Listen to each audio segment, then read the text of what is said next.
sa di pa ihatag sa atong presider ang panalangin, atong paminaon si Father One Rosaroso, ang amuang district in charge sa Family Life Ministry, atong tagaan sa Masibang Pakpak.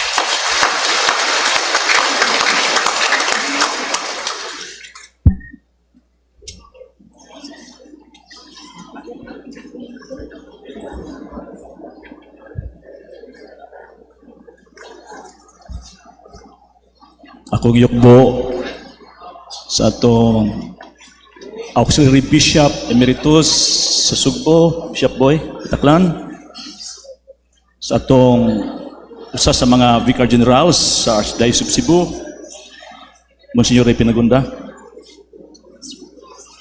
sa atong celebrant, ang Judicial Vicar sa Archdiocese of Cebu, o Presidente sa Canon Law Society of the Philippines, Monsignor Raul Go, sa atong Episcopal Vicars sa District 6, Father Lyndon Ruiz, usab Episcopal Vicar sa District 7, Father Ben Sarches, atong chaplain din sa Kapilinya, Father Martin Bilungilot, mga igsoon ko mga kaparian, katawan sa Diyos, may buntag ninyong tanan. Pakpak!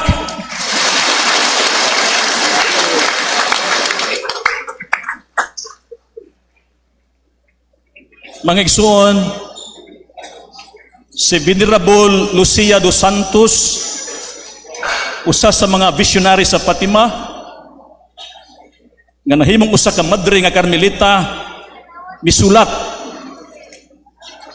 kang Carlo Cardinal Caffarra, Archbishop Emeritus sa Bologna, Italia. Kinsa mausab ang presidente sa Family and Life Institute sa Vatican nga gitukod ni Saint Pope John Paul II. Kini maong sulat, nasulat between 1983 to 1984, nga nagaingon, the final and decisive battle between God and the reign of Satan is about marriage and family. Sa to pa, ang katapusan og mahukmanon nga gira tali sa Dios ug sa gikarian ni Satanas, mao ang mahitungod sa kaminyoon ug pamilya. Ngano man mga igsoon, tungod kay ang kaminyoon mao man ang pundasyon sa pamilya, ug ang pamilya mao ang pundasyon sa nasod. Mao kana ang title sa CBCP pastoral letter nga gipagawas niya tong July 11 nining tuiga, human sa plenary assembly sa CBCP didto sa Cotabato. Mga igsoon, ang kaminyoon mao'y pundasyon sa pamilya. Ang pamilya mao'y pundasyon sa nasod. Pundasyon, sukaranan, base or haligi. Masusama na to kining pundasyon sa kaminyoon o sa banay, sa pundasyon nining balaan na struktura sa Kapilinya. Tanawan ninyo ning pundasyon aning Kapilinya.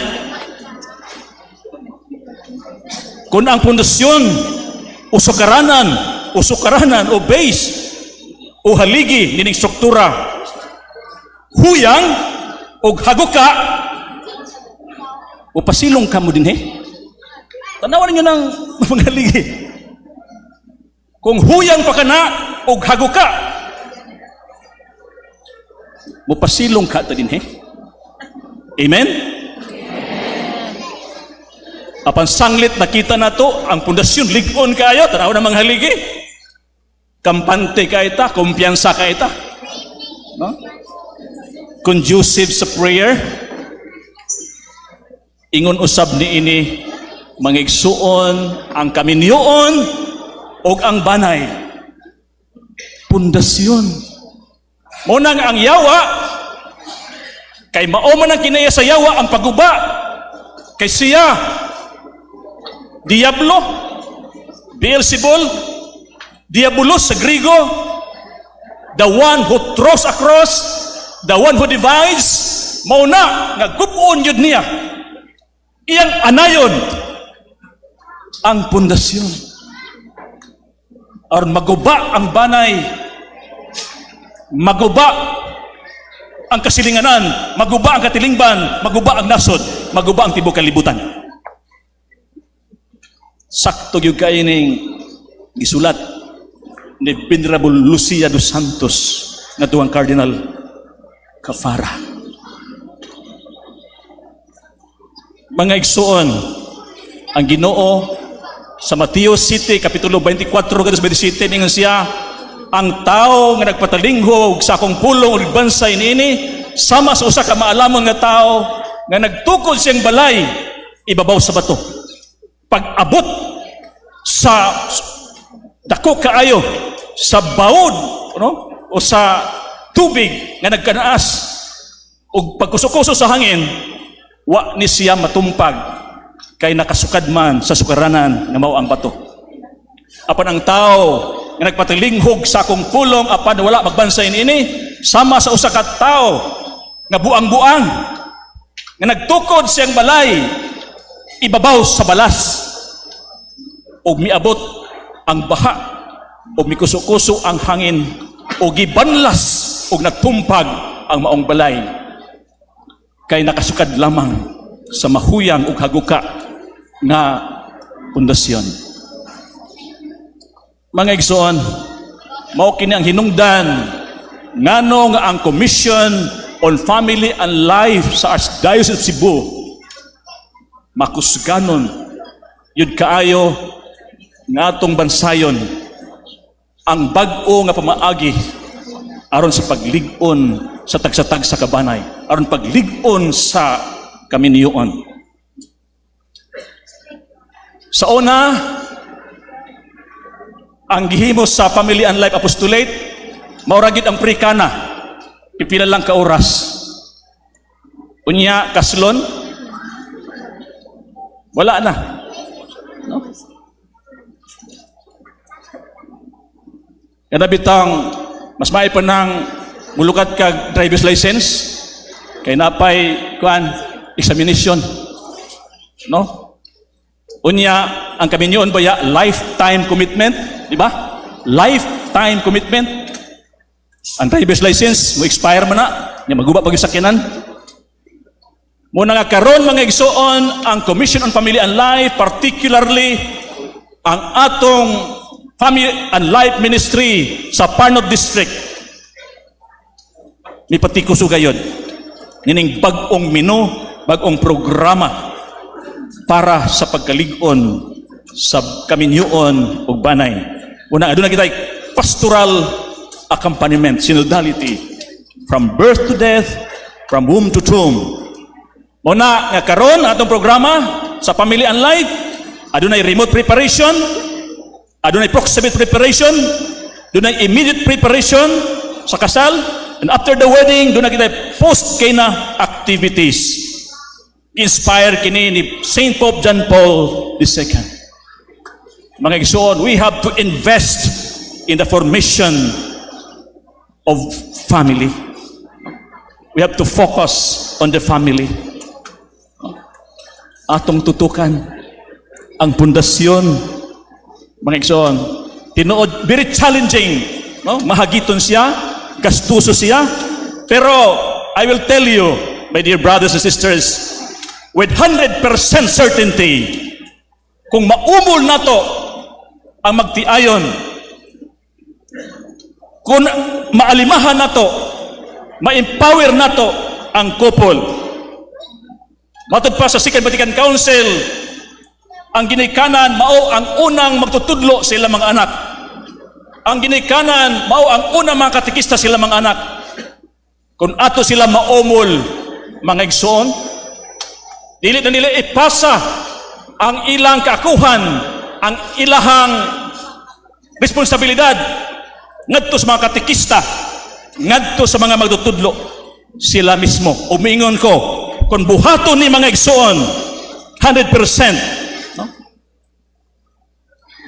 There will be less juvenile delinquents, there will be less drug addicts, and addicts of internet, and less teenage pregnancies, so on and so forth.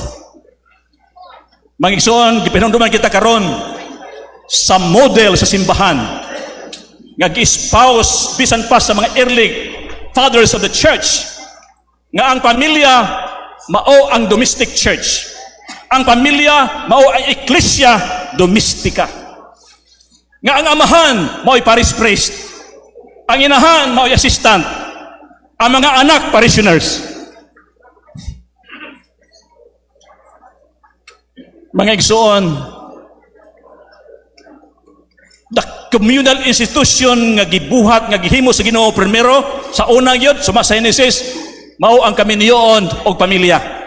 Nga naman tungod kay ang kaminyoon og pamilya is a perfect mechanism, no? Nga kun malig-on siya, lig-on ang katawhan. Amen. Una nga giunag yung institute sa Ginoo ang kaminyoon ug ang banay. Naguna pa sa simbahan, naguna pa sa gobyerno. Kay nasayon ang Ginoo siyang kaalam nga mauni siya'y susi, kiyawi sa kalig-on sa nasod. Amen? Ug mo kini mag-igsoon ang akong ipaabot ninyo. Ang kaimportante sa pamilya, of course, nasay na ta anak, pero we have to invest. Kung gusto ta nga malig-on ang atong banay, then we have to do something. Bisa pag-challenging kaayo. Tungod kung lig-on atong banay, lig-on ang atong kasilinganan, lig-on ang atong katilingban, lig-on ang nasod. Pero kung huyang gani ang kaminyoon, huyang gani ang banay, huyang usab ang kasilinganan, magsigilag away, silag marites, no? O huyang usab ang nasod. Mga igsoon, mientras tanto, atong batukan, nagkahiusa din ni pagbatok nining divorce law. Mubatok kita niini, nagkahiusa kita dinhi mga igsoon, pagpakita sa atong pagkadismaya, pagpakita sa atong disgusto nining maong balaod no nga giaprobahan na sa lower house ug ipasaka na sa Senate. Una nga may siguro nga to pakpakan ng ato mga senador ug madamlag no katubitang dili mo butar, dili dapig sa kining divorce law. Ug ato sa pasalamatan to pakpakan to mga kongresista no nga mibatok sa divorce law, pakpak. Inya na ako'y pakpak nga kuan kanang ginag-o ba, modern pakpak. Itawag siya og wow clap. Tagaan na og wow clap ang mga kongresista nga mibatok sa divorce law ug ang mga senador umaabot. Unsa man ning wow clap? Muniha tanawan niyo. 1 2 3, stamp your feet. 1 2 3. Wow! Muna wow clap. Ready go. 1 2 3. 1 2 3. Wow! Louder pag yun. Ready? 1 2 3. 1 2 3. Wow! Manigsoon. Kitang tanan ginakaroon din angay nga pakpakan. At pakpak! Natay special nga pakpak na, moderno gyapon ha. Itawag na siya og fireworks clap. Unsa man ning fireworks clap? Tanawa ko ninyo. Hindi mo sin nako. 1 2 1 2 1 2 boom! Okay ha? Sige, count ka 1 2 3. Ready? 1 2 3. Magsugod tag count ka 1 2 3 nya pakpak ha? Okay. Oh sige. Ang ako pagpagkaon ba? 1, 2, 3. Hindi sa pa. 1, 2. Di ba? Okay, go. Perudungan to ba? Ready? 1, 2, 3. 1, 2. 1, 2. 1, 2. Boom! Nag-unawan. Last pag yun. Last, ha? Taga na to. Fireworks Club. Kitang tanan din eh. 1, 2. 1, 2. 1, 2. Boom! Mga igsoon, pasimingon sila pa nga, kamo padre, against mo sa divorce, kaya mo may asawa? Okay, masawa padre God? No? Ako tawgon karon ang pamilya nga modelo kinis kapilin niya. Pa nag-asawa ug ilang pamilya. Aron maoy mo demonstrate, no? Niining naa sa tong kasing-kasing karon. Nga maingon nga no to divorce, yes to family, yes to marriage, and yes to family. Mas paminaw na siya kay ninyo man ni sila, pamilya man eh. No, sila ko maingon nga mingon nga no to divorce kay ulit tawar pa ko, ulit ka tao. Ako tawgon ang modelo nato nga pamilya dis kapilin niya si Brother Rinald and Sister Debra Andales and family. Pakpak.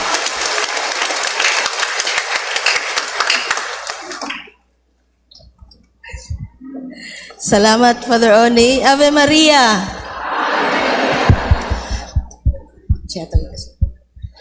Kaning issue karon sa kining daghang kay gusto mag-divorce. Usa gini ka kining nako kayong hagit sa matag pamilya, no? Isip kami mga minyo, ako isip usa ka amahan. Nganong nagminyo ko? Gusto ko magbuhat og pamilya. Ang tao nga gusto magminyo, ready nga masakitan. O ako, isip ko sa kabana, nakigminyo ko ni Debra, kay andam kong magpalansang sa krus. Muna usa ka rason nga, kung magminyo ganita, nago na ato ko nang ipanumpaan, for better, for worse, till death do us part. Gingnan bagitang kitang mga gikasal sa simbahan, love one another. Dili kay love another one. Ayaw baliha. No? Love one another. Muna nga uban, makakitag love another one, ganahan kay mag-divorce. No? So, sa mga minyo, kitang mga minyo dinhi nga, hugot kayo nga nakigbisog, bisan og na mga pagsulay diha sa pamilya, kay ang kaminyoon nga dunay problema, dili gyud siya lisod kung naay grasya sa Dios. Amen. Mao na siya grasya atong madawat diha sa kaminyoon diha sa simbahan. Munang kami ni Debra among isyagit sa tibuok kalibutan, no to divorce! Yes to marriage! No to divorce! Yes to marriage! Amen. Salamat.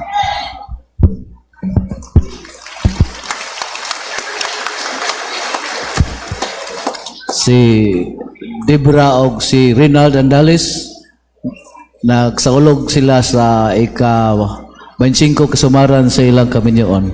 Atong pakpakan niya si Father One Rosaroso, kanhi Colonel sa military chaplain siya sa una, niya naasa nagbasi sa Paypay Daan Bantayan. Siya ay naduma sa San Pedro Kalungsod Spirituality Center. Ug doon na pagod siya ay bukid nga dito nahimutang ang Family Life Center. Naghatag siya usa ka ektarya nga yuta. Mo na nga makita na to ang iyang passion magsuon, no? Pag tumugamit sa pusil, pakpakan na to, Father One Rosaroso.